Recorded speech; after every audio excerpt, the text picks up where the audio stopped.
世界各地的莲友们，大家好，南无阿弥陀佛。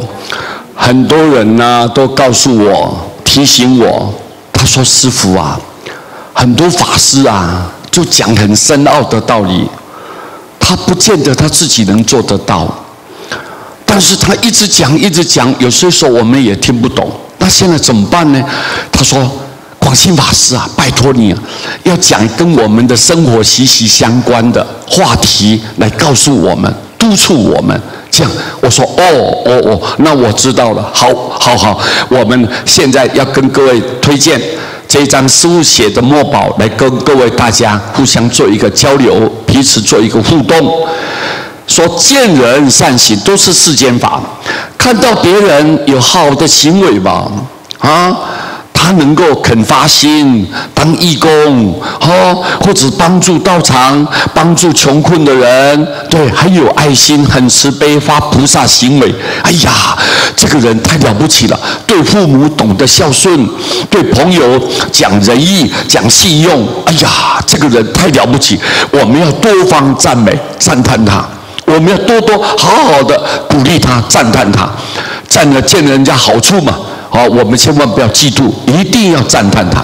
见人迷惑嘛，要多方提醒，迷惑就颠倒了，迷迷糊糊的做什么事情呢？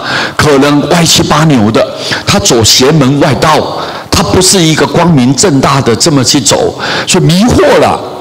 为了钱财，或者为了名义，为了什么他个人的利益，结果他迷惑，做错了，做错误了。我们要多方提醒他，鼓励他。见人推崇，要多方奋勉呢。如果人家推崇你，就对你恭敬啊，崇拜你了，觉得你很了不起，觉得你的各式各样的条件都很好，大家都很羡慕你，推崇你嘛，你要多方奋勉。你在个人来讲，你要好好奋发向上，要勉励自己。人家讲我这么好，我有没有做到这个程度呢？我有没有做到这样子一个标准呢？如果没有，很羞愧。为什么我没有做好？你们为什么讲我那么好呢？太不好意思了，太不好意思。所以我们一定要记得，见人推崇你，大家崇拜你了，大家觉得很恭敬你了，你要多方的奋勉，认真努力的，更加上一层楼，好好多多学习。见人诽谤，要多方警惕啊！人家讲话不时的栽赃你、抹黑你，可能对你是一种伤害。但是有诽谤的时候，你要多方警惕。为什么他讲我？为什么他不讲别人呢？他讲我，我应该要注意要有警觉性。然后呢，随时要能够改变自己，我一定要好好的改过嘛，好好改过。没有，我就努力的勉励自己。所以见人有诽谤，你一定要注意，多警惕自己提醒自己。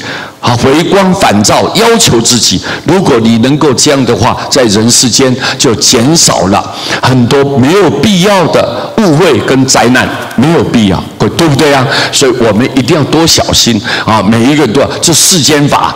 因为很多人提醒说师父啊，你要讲一些做人的道理。我说好，我们呢今天就利用这一个时段，好好的详细给各位大家报告。希望我们懂这个道理之后，我们广交善友了，好的朋友，我们大家携手合作我们走向一个光明的未来。谢谢大家，南无阿弥陀佛。